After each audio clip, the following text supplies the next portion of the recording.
Nous allons poursuivre avec un exposé de Sarah Belagic, qui est chercheuse postdoctorale au pollen à l'université de Namur. Ses recherches portent sur l'histoire des animaux dans les écosystèmes aquatiques. Elle développe une démarche interdisciplinaire originale qui croise les informations historiques et les données écologiques actuelles afin de mieux comprendre l'histoire des interactions entre l'environnement et les activités humaines sur le long terme. Aujourd'hui, elle va concentrer son propos sur la loutre afin de nous expliquer comment elle est passée, en Belgique, mais comme en France ou comme pour d'autres espèces, du statut de nuisible à celui d'espèce protégée, et ce que cela révèle des sociétés humaines. Donc, bonjour à tous. Donc moi, je vais vous parler de la loutre, et plus particulièrement de la loutre en Belgique, de son histoire entre la fin du 19e siècle à aujourd'hui. Donc, c'est une étude qui porte plus sur l'histoire de la répartition d'une espèce qui était considérée comme nuisible jusqu'à assez récemment, et qui porte donc sur l'histoire de sa répartition et de sa régression sur le territoire belge. Alors, ce travail en fait, a été réalisé dans le cadre d'un postdoctorat à l'université de Namur en Belgique. Et au niveau du contexte de l'étude, donc c'est une espèce qui est inscrite sur la liste rouge de l'Union pour la conservation de la nature depuis 1964 et qui est protégée donc, au niveau mondial, européen et régional, notamment par la Convention de Berne et la directive Habitat et la loi de la conservation de la nature de 1973. En Belgique, c'est une espèce qui a fait l'objet d'un projet européen, Life Nature, restauration des habitats de la loutre. Vous voyez sur la carte qui est ici que ce projet a été mené au niveau du sud-est de la Wallonie et qui avait pour objectif de permettre la recolonisation de la loutre dans un certain nombre de rivières où on a vu récemment des traces de présence possible donc, sur certaines rivières du sud du sillon Sambre-et-Meuse, donc la partie sud de la Wallonie, au niveau de l'Ourthe, de la Sûre, de la Lesse et de la Semois. L'objectif de l'étude est vraiment de retracer la distribution ancienne de la loutre sur le territoire et de mettre en évidence les facteurs de sa régression et disparition. Les intérêts sont multiples en fait. C'est notamment de permettre le développement d'approches sur la biodiversité historique, qui est définie comme l'étude dans le temps et dans l'espace de la dynamique coévolutive des systèmes sociaux et des systèmes du vivant, une définition qui a été donnée par Corinne Beck et Marie-Christine Marinval en 2004.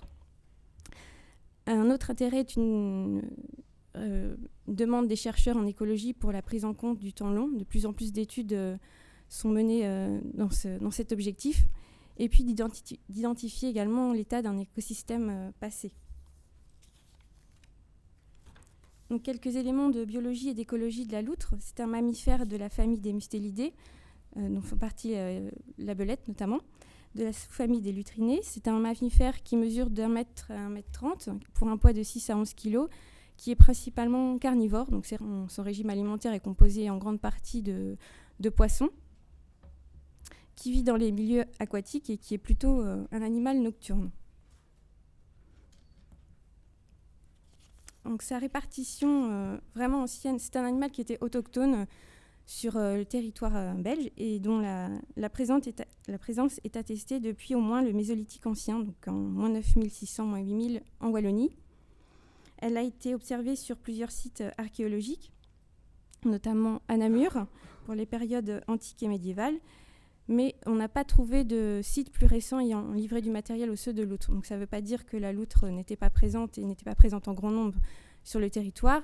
C'est juste qu'on a un biais dans la représentativité des données, puisque ce sont des données qui sont issues de fouilles archéologiques menées sur des sites d'occupation humaine, et donc il y a un biais dans le prélèvement effectué par les populations humaines sur cet animal. Mais donc la loutre est présente depuis très longtemps sur le sol belge. Au niveau des données historiques écrites, donc on a peu de données pour la période moderne, mais on sait qu'au XVIIIe siècle, la loutre était considérée comme un animal de vénerie et des chasses organisées étaient menées en Belgique, notamment dans le comté de Namur, on a un traité qui explique notamment l'art de la chasse des bêtes mordantes dont fait partie la loutre, au même titre que le renard ou le loup.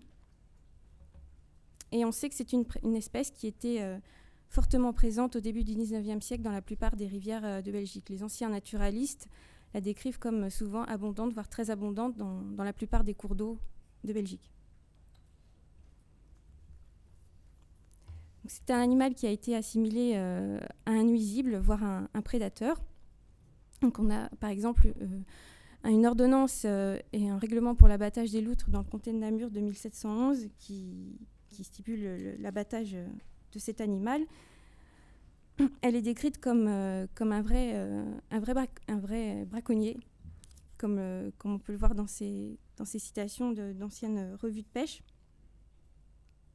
Et puis on a un arrêté royal qui a été pris en 1889 pour la destruction des loutres, qui a été émis suite à la plainte de nombreux pêcheurs qui se plaignaient en fait de la diminution des ressources piscicoles dans les rivières et qui ont incriminé évidemment la loutre comme étant le principal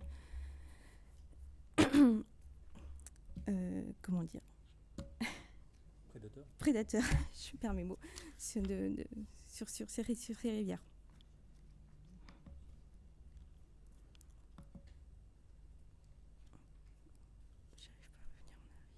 Voilà. Donc en fait, ce qui s'est passé, c'est qu'on a analysé des données de capture issues principalement de revues de pêche entre la fin du 19e siècle et le début du 20e siècle, et qui couvrent la période 1889-1950. Donc on a des relevés annuels chiffrés sur la plupart des provinces belges de capture de loutres.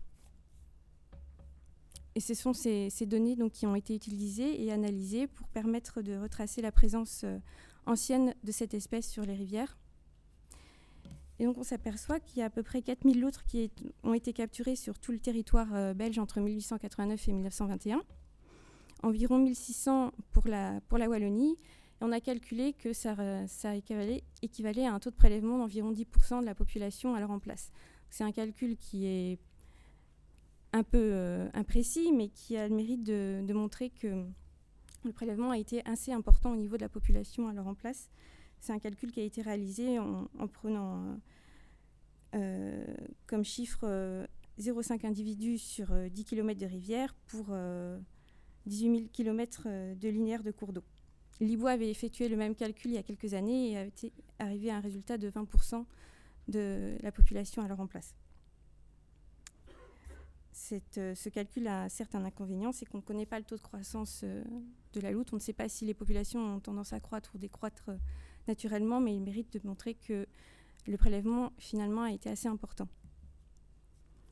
Donc, quand on analyse plus en détail ces données, on s'aperçoit qu'il y a une proportion équivalente entre mâles et femelles au niveau des prélèvements. En général, on observe plutôt une majorité d'individus mâles qui sont capturés, puisque les mâles ont plus tendance à être mobiles et leur territoire est 2 fois plus vaste que celui des femelles qui ont plus tendance à rester dans les terriers à surveiller les petits. Et on s'aperçoit évidemment qu'il y a une dissymétrie en faveur de la capture des individus adultes puisque les jeunes passent plus de temps dans les terriers qu'à l'extérieur. Au niveau de l'âge et du sexe des individus capturés, on s'aperçoit que le sexe ratio des individus est quasiment identique, qu'il s'agisse d'adultes ou de jeunes.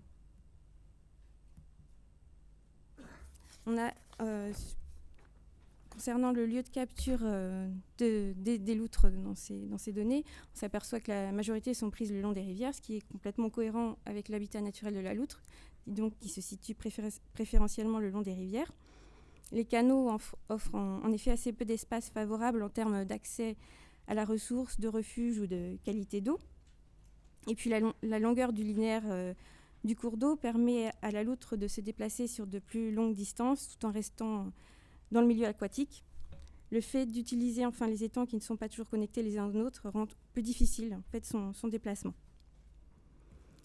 Au niveau des techniques utilisées pour capturer ces animaux, on a une technique qui est préférentiellement utilisée à cette époque, et c'est le piège, qui était placé en général le long des coulées au bord des rivières pour capturer les individus.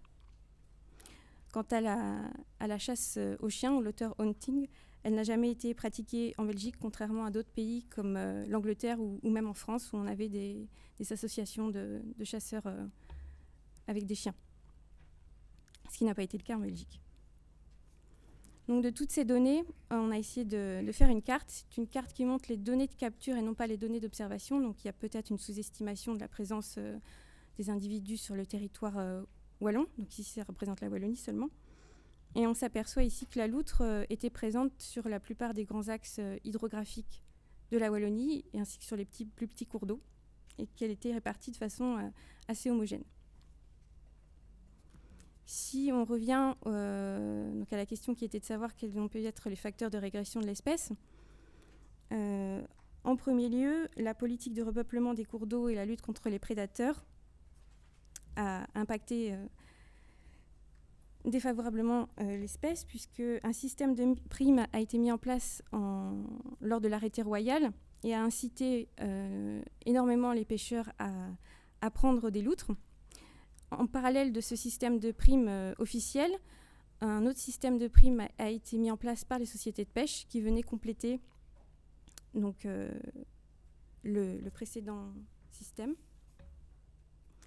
Et puis, on a aussi une incitation à la capture des loutres via le commerce des peaux, qui était assez lucratif finalement durant cette période. L'autre facteur de régression, il s'agit de la pollution, puisque la loutre en haut de la chaîne alimentaire est très sensible aux contaminants qui finissent par s'accumuler dans les tissus graisseux, notamment des poissons.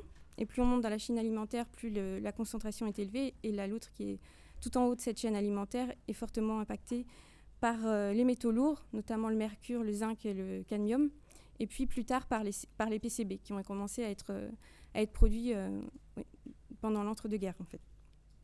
Mais on sait aussi que la plupart des rivières où les loutres étaient présentes en Belgique ont été fortement polluées durant la fin du 19e et le début du 20e siècle, en particulier le bassin de la Meuse où on avait énormément d'industries qui étaient installées le long de ce fleuve et qui rejetaient évidemment toutes sortes de polluants dans les eaux. Donc, pour conclure, si je reviens à ma question, quels ont été les facteurs de régression, de disparition de l'espèce ? Donc, c'est une espèce qui a été pourchassée par l'homme très fortement durant la fin du 19e et le début du 20e siècle, et que les modifications et perturbations des écosystèmes, notamment la pollution et les aménagements divers qu'il y a pu avoir sur les rivières, ont fini par détruire l'habitat naturel de l'espèce. Ce qui fait qu'à la fin du XXe siècle, on avait une espèce pratiquement disparue en Belgique, et que les mesures de protection qui ont été mises en place à partir des années 70 n'ont pas permis à cette espèce de recoloniser complètement les cours d'eau. La chasse à la loutre a été seulement interdite en Belgique en 1973 et elle est entièrement protégée en Wallonie depuis seulement 1983. Aujourd'hui, on espère son retour en Wallonie, notamment par l'installation de populations qui sont issues des pays limitrophes, l'Allemagne, les Pays-Bas et la France. Tout ça prend place, donc, comme je l'ai dit en début d'intervention, par un projet européen qui avait pour but la restauration des habitats de la loutre, et puis par des actions de sensibilisation auprès du grand public, et pourquoi pas des pêcheurs, notamment via le réseau Loutre et l'association Natagora en Belgique, qui rassemble un réseau d'observateurs et qui offre des formations et qui communique beaucoup sur la loutre. Et j'ai mis en photo ici la une du magazine Natagora de décembre 2016, donc très récent, qui porte sur l'histoire de la loutre et voilà, qui met en avant le retour possible de cette espèce qui est espérée par bon nombre de personnes en Belgique. Je vous remercie.